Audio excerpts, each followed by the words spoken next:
HCL technologies IT সেক্টরের top 5 যে IT company তার মধ্যে HCL টেকনোলজির নাম আসে।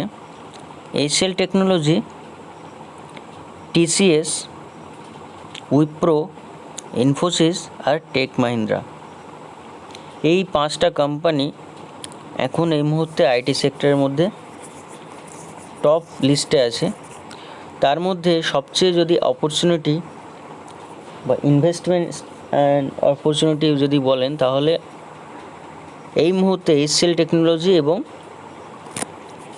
TCS এই দুটো কোম্পানিতে মেনলি, মানে টপ 5-এর মধ্যে আমি number 1 HCL, number 2 TCS actually market cap অনুযায়ী সবচেয়ে বড় কোম্পানি, কিন্তু এই মুহূর্তে হায়ার ভ্যালুয়েশনে রান করছে। HCL টেকনোলজি একটা আন্ডার ডিসকাউন্ট ভ্যালুতে আপনি পাবেন। তো এই মুহূর্তে একটা বেটার একটা অপরচুনিটি 900 ± 5 এই রেঞ্জের মধ্যে HCL টেকনোলজি শেয়ারটা ঘোরাফেরা করছে, যেটা অ্যাকচুয়ালি শেয়ারের যে পোটেনশিয়াল বা এই কোম্পানির যে পোটেনশিয়াল সেটা অনুযায়ী কিন্তু কোম্পানির অনেক ডিসকাউন্টেড প্রাইসে আপনি পাচ্ছেন।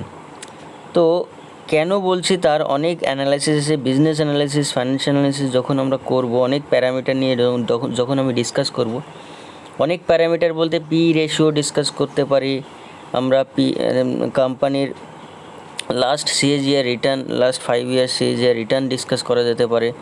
তাছাড়াও কোম্পানির আরও অন্যান্য প্যারামিটার যেমন ভ্যালুয়েশন, যেমন মনে করেন কত এমপ্লয়ি এন্ট্রি হচ্ছে, প্লাস আপনার ডেট টু ইকুইটি কী আছে, ইন্টারেস্ট কভারেজ রেশিও কী আছে কোম্পানির। তো এইভাবে প্রায় মিনিমাম 10টা থেকে 12টা প্যারামিটার নিয়ে ডিসকাশন করলে যেটা ভ্যালু এসে দাঁড়ায়, সেটা HCL আর TCS প্রথম দুটো কোম্পানি যেখানে আপনি ইনভেস্টমেন্ট অপরচুনিটি খুঁজতে পারেন। তো এই বিষয়ে কখনো ডিসকাস করা যাবে। তো এর মেনলি দেখুন সার্ভিস অ্যান্ড প্রোডাক্ট কী আছে, IT infrastructure management service, application engineering and R&D service, digital process operation, cloud native services, cyber security, digital and analytics, এই সমস্ত প্রচুর ইন্টারনেট অফ থিংসের ওপরেও কাজ করছে এই কোম্পানি। তো ওয়ার্ল্ড ওয়াইড কিন্তু এই কোম্পানি একটা কাজ করছে। তো এই কোম্পানিকে আপনি কিন্তু 100% একটা রিলাই করতে পারেন, কারণ ইন ফিউচার আপনি ডিজিটাল এরা দেখতে পাবেন। তো এটা এই কারণেই আমি নিয়ে আসলাম, কারণ HCL টেকনোলজি এখন এই মুহূর্তে একটা ডিসকাউন্টেড প্রাইসে আপনি পাচ্ছেন। তো আপনি এবার আপনার মতো করে অ্যানালাইসিস করে দেখতে পারেন।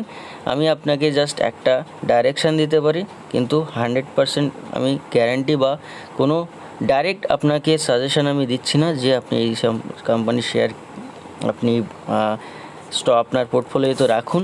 আপনার নিজের মতামত নিয়ে এবং আপনার ফাইন্যান্সিয়াল অ্যাডভাইজারের মতামত নিয়ে আপনি অবশ্যই ইনভেস্টমেন্ট করবেন। আজকে আমাদের যে ডিসকাশনটা ছিল সেটা হচ্ছে weighted average cost of capital. চলুন ডিসকাস করা যাক। Weighted average cost of capital এটা অ্যাকচুয়ালি খুবই একটা গুরুত্বপূর্ণ একটা টুলস, যেটা থেকে আপনি একটা ক্লিয়ারলি আইডিয়া পাবেন কোনো একটা বিজনেসে আপনি ইনভেস্টমেন্ট করবেন কি করবেন না, বা কোনো একটা বিজনেস আপনি সেট আপ করতে চলেছেন, তাহলে সেখান থেকে আমি রিটার্ন কী পাচ্ছি, আমার রিস্ক ভার্সাস রিটার্ন সেগুলো আমাকে জানতে হবে। এভরিথিং আমাকে ক্যালকুলেশন করতে হবে, আমাকে internal rate of return calculation করতে হবে, আমাকে নেট প্রজেক্ট ভ্যালু ক্যালকুলেট করতে হবে, এবং আমি কত পার্সেন্ট টাকা ইকুইটি মার্কেট, কত পার্সেন্ট টাকা শেয়ার মার্কেট থেকে আমি উইথড্র করতে পারি সেই ক্যালকুলেশনও করতে হবে।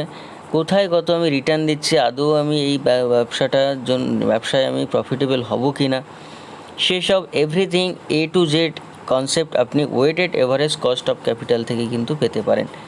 তো কস্ট অফ ক্যাপিটাল কি, সবার প্রথমে কস্ট অফ ক্যাপিটাল বলতে যে আপনি মনে করুন কোনো একটা নিউ বিজনেস বা কোনো একটা বিজনেসের এক্সপান্ড করতে চাইছেন, বা কোনো একটা ওই বিজনেসের রিপ্লেসমেন্ট কিছু একটা খুঁজতে চাইছেন, যে এক্সিস্টিং বিজনেস সেটা লাভবান নয় আপনার মনে হচ্ছে, বা কোনো একটা কোম্পানির স্টক কিনতে চাইছেন, ফাইন্যান্সিং করতে চাইছেন কোনো একটা পার্টিকুলার বিজনেসকে, আপনার বন্ধু একটা ব্যবসা করতে চাইছে, তার এখানে হঠাৎ করে 10 লাখ টাকার প্রয়োজন হয়ে পড়েছে এবং সে আপনাকে যে রিটার্নটা দিচ্ছে, তাহলে আপনার যে ক্যাপিটালটা আপনি ইনভেস্ট করবেন তার রেসপেক্টে রিটার্নটা কি আদৌ সুইটেবল রিটার্ন? যদি মনে করেন আপনার নিজের পয়সা নেই, আপনার বন্ধু আপনাকে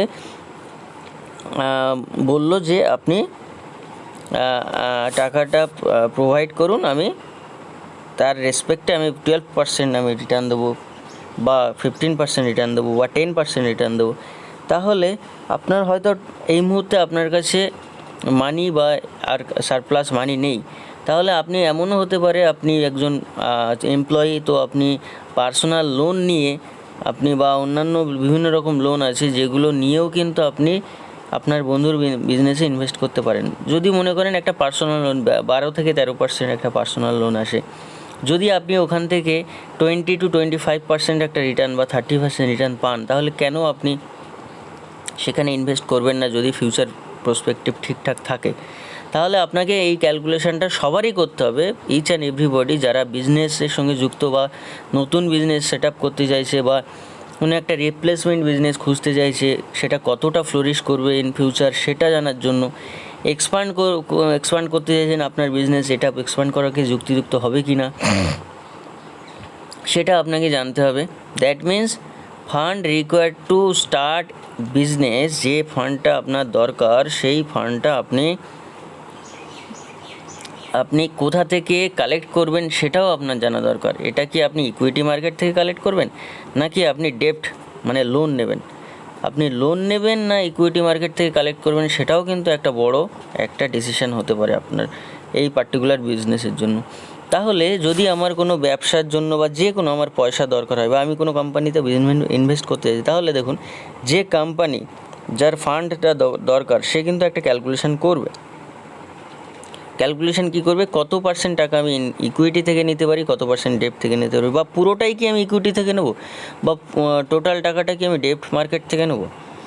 এই ব্যাপারটা কিন্তু এই কোশ্চেনগুলো অ্যারাইজ হচ্ছে, যে কোনো একটা নিউ বিজনেসম্যান যে আছে তার কাছেও এই কোশ্চেনগুলো অ্যারাইজ হচ্ছে। তাহলে আমাকে দেখতে হবে যে যদি আমি ইকুইটি মার্কেট থেকে টাকাটা নেই, তাহলে আমার কি রিটার্ন কি দিতে হচ্ছে, এক্সপেক্টেড রিটার্ন কী আছে। তাহলে এক্সপেক্টেড রিটার্ন আমাকে দুটোতেই ক্যালকুলেট করতে হবে, এক্সপেক্টেড রিটার্ন আমার কত দিতে হচ্ছে। যদি আমি ডেপ্ট মার্কেট থেকে টাকাটা নেই, তাহলে আমাকে কস্টটা দিতে হবে, মানে এটা একটা ইন্টারেস্ট হিসাবে আমাকে একটা ভ্যালু যেটা দিতে হবে প্রতি বছর একটা নির্দিষ্ট টাইমে। যদি আমি লোন নেই ব্যাংক থেকে, তাহলে হতে পারে আমাকে 12% আমাকে ইন্টারেস্ট দিতে হচ্ছে। যদি আমি বন্ড মার্কেট থেকে ডিবেঞ্চার থেকে নেই, তাহলে হতে পারে আমার 11%, আমি একটা ধরে নিলাম মোটামুটি। তাহলে এই ব্যাপারটা 12%, 11% এই যে বন্ড মার্কেট থেকে যদি আমি টাকাটা উঠাই, উইথড্র করি, তাহলে এই রেট অফ রিটার্ন আমাকে ফিক্সড। এটা কিন্তু কোনো রকম আপনার বিজনেসে লাভ হোক লোকসান হোক, কোনো লস বা প্রফিটের উপরে ডিপেন্ড করছে না। আপনি লোন নিয়েছেন, আপনাকে এই টাকাটা মাস্ট দিতে হবে এই টাকাটা। সুতরাং আপনার কিন্তু আর কাছে কোনো অপশানই নেই যে আমি লস করেছি তার মানে আমি এই বছর টাকা দেবো না বা ইন্টারেস্ট দেবো না, এটা আমি কিন্তু বলতে পারি না। তাহলে এখানে দেখুন, যদি আমি ইকুইটি মার্কেট থেকে যদি টাকাটা নেই, তাহলে কিন্তু আমাকে মানে এখানে কি রিটার্ন আমাকে দিতে হতে পারে, আমাকে শেয়ার ক্যাপিটাল হিসাবে আমাকে 20% প্লাস মাইনাস হতে পারে, এটা 20%, মানে আমার মার্কেট আপ ডাউনের উপর ডিপেন্ড করছে। মার্কেট 20% আপও হতে পারে, ডাউনও হতে পারে অ্যাজ পার ডিমান্ড। তাহলে আমাকে এরকম একটা রিটার্ন দিতে হতে পারে। যদি প্রফিট হয় +20%, যদি লস হয় তাহলে -20% চলে গেল আমার। দ্যাট মিনস আমার কোনো কিছু দিতে হলো না, উল্টে আমার শেয়ার হোল্ডারদের লস হলো। আমি যদি প্রেফার্ড শেয়ার হোল্ডারদের থেকে পয়সা নিই, তাহলে আমাকে 12 থেকে 15% তো দিতেই হচ্ছে, এটা ফিক্সড। এখানে কিন্তু আপনি ফিক্সড দিতেই হবে। সারপ্লাস, রিজার্ভ অ্যান্ড সারপ্লাস মানে যে পার্টিকুলার যেটা আছে সেটার থেকে আমাকে ডিভিডেন্ড, আমি যদি ইনভেস্ট করি কোনো কোম্পানিতে, তাহলে আমাকে ডিভিডেন্ড দেবে। এবং যদি কারোর কোম্পানি, তাহলে সে ডিভিডেন্ড দেবে অ্যাকচুয়ালি। এবং আমি ডিভিডেন্ড পাবো যদি আমি কোনো কোম্পানিতে ইনভেস্ট করি, এরকম ব্যাপারগুলো আছে। তা আমি দুটো অ্যাঙ্গেল থেকে কথা বলছি। কেউ ইনভেস্ট করতে চাইছেন কোনো কোম্পানিতে, আর কেউ কোনো কোম্পানি সেট আপ করতে চাইছেন। তো এরকম একটা মোটামোটা এক্সপেক্টেড রিটার্ন আপনি পাবেন। তাহলে এবার কোশ্চেন হচ্ছে, যদি আমি পুরো টাকাটা আমি ডেপ্ট নেই বা পুরো টাকাটা আমি ইকুইটি মার্কেট থেকে নেই, তাহলে কি হবে? দেখুন এখানে কি লিখেছে,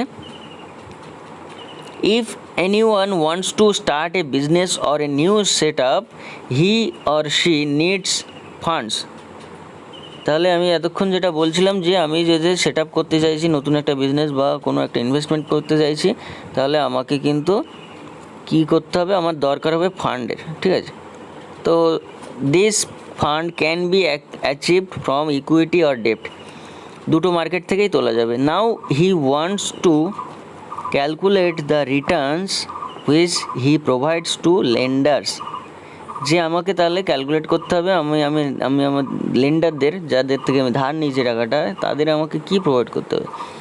this is cost of capital, মানে এই যে আমার কস্ট, মানে অ্যাকচুয়ালি যেটা আমাকে প্রোভাইড করতে হবে, তার মানে কি এটা হচ্ছে আমার কস্ট অফ ক্যাপিটাল হয়ে গেল। ওকে, তাহলে এটাকেই বলছে cost of capital. After this calculation you can take decision where should you invest money or business or mutual fund stock, মানে কোথায় আপনি ইনভেস্ট করবেন। যে আমার cost of capital return on ইনভেস্টমেন্টের থেকে কম কি বেশি, সেটাকে আমাকে ক্যালকুলেট করতে হবে, আদারওয়াইজ আমি কিন্তু এটা বুঝতে পারবো না যে আমাকে কোথায় ইনভেস্ট করা উচিত। তো অ্যাকচুয়ালি এইবার এই কনসেপ্টটা আমাকে জানতে হবে, বুঝতে হবে, তারপরে আমি ডিসিশান নেব। তাহলে সবার প্রথমে আমাকে জানতে হবে যে what is weighted average cost of capital. দেখুন weighted average cost of capital কি, সেটা জানার আগে আপনাকে জানতে হবে, যদি 100% ইকুইটি থেকে টাকা আপনি তোলেন, 100% ইকুইটি মার্কেট থেকে টাকা তুললে আপনি কি রিটার্ন দিচ্ছেন, সেটা একটা ফ্লাকচুয়েট করছে। বাট ডেপ্ট মার্কেট থেকে নিলে কিন্তু আপনি সেই টাকাটা কিন্তু মানে ফ্লাকচুয়েট করছে না, সেটা ডাইরেক্ট কিন্তু আপনাকে মানে দিতে হবে, সেটা আপনার বিজনেসে লস হোক আর লাভ হোক। তাহলে দেখুন এখানে ফার্স্ট অপশানটা দেখুন, আমি এখানে নিলাম যে মনে করুন let I need 1 crore to start a business, 1 কোটি টাকা আমার দরকার। অপশান 1 আছে আমার কি, 100% লোন নিলাম আমি at the rate of 12% interest পার অ্যানাম, তার মানে আমার কস্ট অফ ক্যাপিটাল হয়ে গেল 12%। অপশান 2 হচ্ছে 100% শেয়ার হোল্ডার ফান্ডের থেকে নিলাম, 20% এক্সপেক্টেড রিটার্ন আমি দিচ্ছি, তাহলে কস্ট অফ ক্যাপিটাল হচ্ছে 20%। অপশান 3 হচ্ছে আমি 50% লোন, 50% শেয়ার হোল্ডার ফান্ডের থেকে নিচ্ছি, তার মানে আমার কস্ট অফ ক্যাপিটাল হচ্ছে ডেপ্ট পার্সেন্ট ইন্টু ইন্টারেস্ট পার্সেন্ট, তাহলে আমি ডেপ্ট percent into interest percent plus equity percent into interest percent করবো। দ্যাট মিনস 0.5, মানে 50%, তাহলে 0.5 ইন্টু 12 প্লাস 0.5 ইন্টু 20 হচ্ছে রিটার্ন হচ্ছে ইকুইটি মার্কেটে, আর ইন্টারেস্ট হচ্ছে ডেপ্টের 12%। তাহলে এখানে দেখতে পাচ্ছেন আপনি 16% একটা রিটার্ন আপনি প্রোভাইড করছেন। তাহলে এই যে 16%, এটাকে আমি ক্যালকুলেট করলে আমি যেটা পাবো সেটা 16%। এই 16%টাকে বলছে weighted average cost of capital, মানে আপনাকে 16% একটা ইন্টারেস্ট প্রোভাইড করতে হচ্ছে, এক্সপেক্টেড রিটার্ন আপনাকে দিতে হবে সেটা। তার মানে ডেপ্ট মার্কেট থেকে নিলে আমাকে 12% দিতে হতো, যেটা less than weighted average cost of capital. যদি আমি ইকুইটি মার্কেট থেকে নিতাম তাহলে আমাকে কত পার্সেন্ট দিতে হতো, আমাকে মোটামুটি 20%, বা এটা ভ্যারি করবে অ্যাকচুয়ালি। আমি ধরে নিলাম যে ডেপ্ট মার্কেট থেকে আমি যদি টাকাটা দেই, ইয়ার ডেপ্ট percentage is 12%, which is less than equity percentage, that is 20%. Then why companies are not taking 100% loan? যদি আপনি এখানে দেখতে পাচ্ছেন 12% দিতে হচ্ছে যদি আমি ডেপ্ট মার্কেট থেকে নেই, আমি যদি ইকুইটি মার্কেট থেকে নেই তাহলে আমাকে 20% একটা মোটামুটি একটা দিতে হচ্ছে 20%। বাট আমি weighted average cost of capital দেখলে আমাকে 16% দিতে হচ্ছে। তাহলে আমি দেখতে পাচ্ছি এখানে সবচেয়ে লো আমাকে দিতে হচ্ছে সেটা হচ্ছে ডেপ্ট মার্কেট থেকে। তাহলে সব কোম্পানি ডেপ্টের দিক থেকে ঝুঁকি নেয় না কেন, যে ডেপ্ট মার্কেট থেকে এত কম ইন্টারেস্টে পাচ্ছি, তাহলে আমি টাকাটা নেব না কেন? এটার কারণটা হচ্ছে এই because loan is having fixed return 12%, but if companies are making loss, then equity return may be negative. যদি মনে করেন কোম্পানি লসে রান করছে তাহলে ইকুইটি রিটার্ন নেগেটিভ হতে পারে। High loan means high risk. যদি লোন আপনি নেন তাহলে আপনার মার্কেট ডাউন হোক আর আপ হোক, আপনার কিন্তু ইনসলভেন্সির প্রবাবিলিটিটা বেড়ে যায়, কোম্পানি কিন্তু ব্যাংক্রাপসি হয়ে যেতে পারে। কোম্পানির ঘরে পয়সা নেই অথচ কোম্পানির লোন চোকাচ্ছে, তো এটা একটা ডেট ট্র্যাপের মধ্যে কোম্পানি চলে গেল।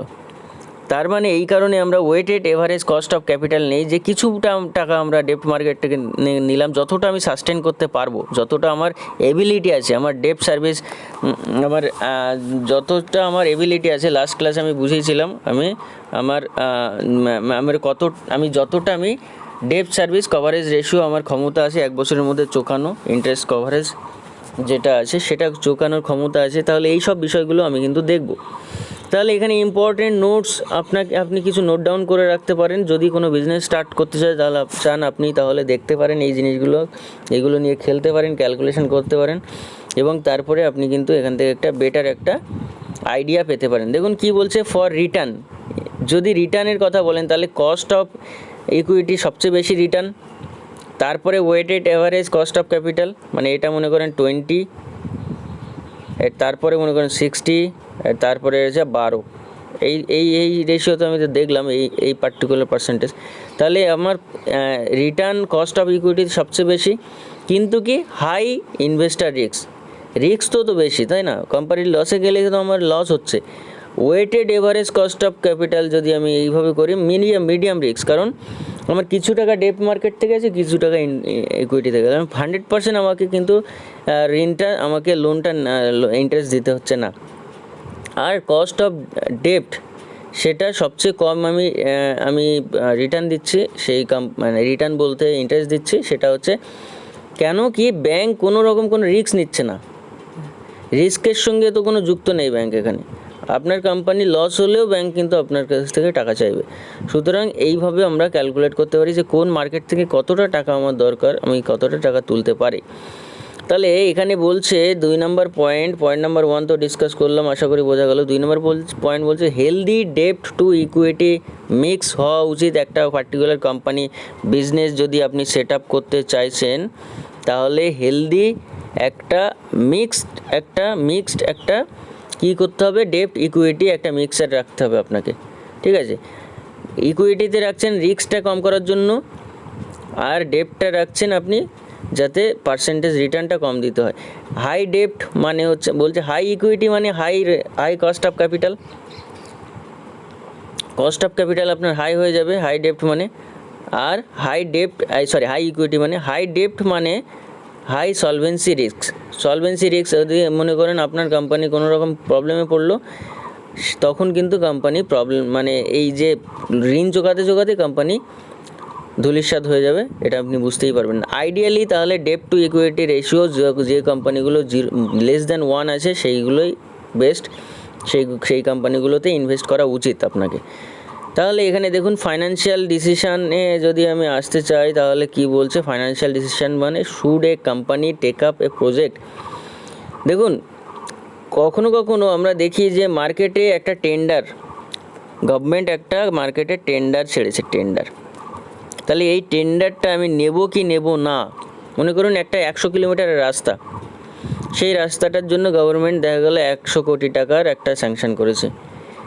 তাহলে এই 100 কোটি টাকায় কি আমি এই টোটাল ভ্যালু হচ্ছে 100 কোটি টাকা, এর বেশি দেবে না গভর্নমেন্ট। তাহলে এই 100 কোটি টাকায় আমি কি যে টোটাল রিকোয়ারমেন্ট অনুযায়ী গভর্নমেন্টের যে অ্যাকচুয়ালি কত রাস্তা পুরু হবে, কতটা ওখানে পিচ পড়বে, কতটা মানে ওখানে আপনার বাকি মেটেরিয়ালগুলো পড়বে, স্টোন চিপস পড়বে, এগুলো কিন্তু সব আপনাকে ক্যালকুলেশন করে দেখতে হবে যে আদৌ আমি এখান থেকে প্রফিট করতে পারবো। তো এটা কিভাবে আমি ক্যালকুলেশন করতে পারি, যে কোনো একটা টেন্ডার বা একটা গভর্নমেন্ট মানে কোনো কাজ যদি আউটসোর্স করে, সেটা পঞ্চায়েত থেকে হতে পারে, বিডিও অফিস থেকে হতে পারে, যে কোনো গভর্নমেন্ট সংস্থা বা কোনো প্রাইভেট সংস্থা যদি কোনো একটা কাজ আউটসোর্স করে কোনো একটা পার্টিকুলার প্রজেক্ট, তাহলে আপনি কি প্রজেক্টটা নেবেন কি নেবেন না সেটা আপনাকে এইভাবে ক্যালকুলেট করতে হবে। কীভাবে ক্যালকুলেট করবেন দেখুন, in this case net project value, ওই প্রজেক্টের ভ্যালু মনে করুন 100 কোটি টাকার প্রজেক্ট, সরি 100 কোটি টাকার project, net project value should be calculated. এটা ক্যালকুলেট করতে হবে। যদি net project value greater than 0 হয়, greater than 0 with weighted average cost of capital as discounted rate. If net project value greater than 0 with weighted average cost of capital as discount rate, then that project can be taken. If internal rate of return is greater than weighted average cost of capital, then take that project. দেখুন, internal rate of return বলতে আপনি কি বুঝেন? Internal rate of return কীভাবে calculate করতে হয়, আমি insurance plan বলে একটা আমার প্লে লিস্ট আছে, সেখানে গিয়ে আপনি দেখতে পারেন কীভাবে ক্যালকুলেট করতে হয়। তো actually internal rate of return বলতে কি, যদি মনে করেন প্রতি মাসে বা প্রতি বছর আপনি 100 টাকা করে ইনভেস্ট করছেন, করার পরে আপনি ম্যাচুরিটিতে মনে করেন আপনি 1 লাখ টাকা পেলেন, তাহলে আপনার ইন্টারনাল রেট অফ রিটার্ন একটা এক্সেল শিটে ফেলে আপনি কিন্তু ক্যালকুলেট করতে পারবেন। মানে আপনি অ্যাকচুয়ালি কত রিটার্ন পাচ্ছেন ওই পার্টিকুলার ইনভেস্টমেন্ট থেকে। তাহলে এই ইন্টারনাল রেট অফ রিটার্ন, ওই পার্টিকুলার বিজনেসে আপনি ইনভেস্ট করলেন, এত রিটার্ন পেলেন, এটা হচ্ছে আপনার ইন্টারনাল রেট অফ রিটার্ন। যে রেট অফ রিটার্নটা অবশ্যই weighted average cost of capital থেকে বেশি হতে হবে। মানে কি, ধরে নিন আপনি 100 কোটি টাকার মধ্যে 50 কোটি টাকা আপনি মার্কেট থেকে তুললেন, আর 50 কোটি টাকা আপনি ব্যাংক থেকে তুললেন, তাহলে এইভাবে আপনি দেখতে পাচ্ছেন 16% আপনার weighted average cost of capital হয়ে গেল। তার মানে আপনার মিনিমাম 20% আপনার ইন্টারনাল রেট অফ রিটার্ন হতে হবে, আদারওয়াইজ আপনি প্রফিটই করতে পারবেন না। মানে গ্রেটার দ্যান 16% হতেই হবে। তাহলে এইভাবে আপনাকে ক্যালকুলেট করতে হবে যে আমি 100 কোটি টাকা পাচ্ছি, আমি 100 কোটি টাকা পাচ্ছি, আমি 100 কোটি টাকা আমি টোটাল গভর্নমেন্ট থেকে পাবো। আমি এখানে কি করলাম, টোটাল মেটেরিয়াল সব মিলিয়ে আমার খরচ হবে 80 লাখ টাকা। আমার এই 100 কোটি টাকার মধ্যে আমার খরচ হবে, তার মানে আমার 20 লাখ টাকা আমার প্রফিট থাকছে। এবার এই 80 লাখ টাকা আমি কোথা থেকে পাবো? আইদার আমাকে কি করতে হবে, এই 80 লাখ টাকা ব্যাংক থেকে কালেক্ট করতে হবে কিছু টাকা আমি ইকুইটি মার্কেট থেকে কালেক্ট করবো, কিছু টাকা আমার নিজের থাকবে। এইভাবে নিজের টাকাটাও ইকুইটি, ঠিক আছে? তাহলে এইভাবে আমাকে ক্যালকুলেট করে দেখতে হবে যে আদৌ যে রিটার্নটা আমি পাবো সেটা কি নেট প্রজেক্ট ভ্যালুর থেকে বেশি। নেট প্রজেক্ট ভ্যালু মানে আমার যেটা হবে সেটা 0 থেকে বেশি হবে তো। আর weighted average cost of capital যেটা আমি পাচ্ছি, মানে যেটা আমার যে মার্কেট থেকে তোলার পরে যেটা আমাকে রিটার্ন করতে হচ্ছে কোনো একটা পার্টিকুলার ব্যক্তি বা কোনো একটা পার্টিকুলার ব্যাংকে, সেটা কি আমি এই প্রজেক্ট থেকে যে প্রফিটটা কামাচ্ছে, ইন্টারনাল রেট অফ রিটার্ন আসছে আমার, সেটা কি বেশি তো? এই ক্যালকুলেশনে যদি internal rate of return less than weighted average cost of capital, don't take that particular project.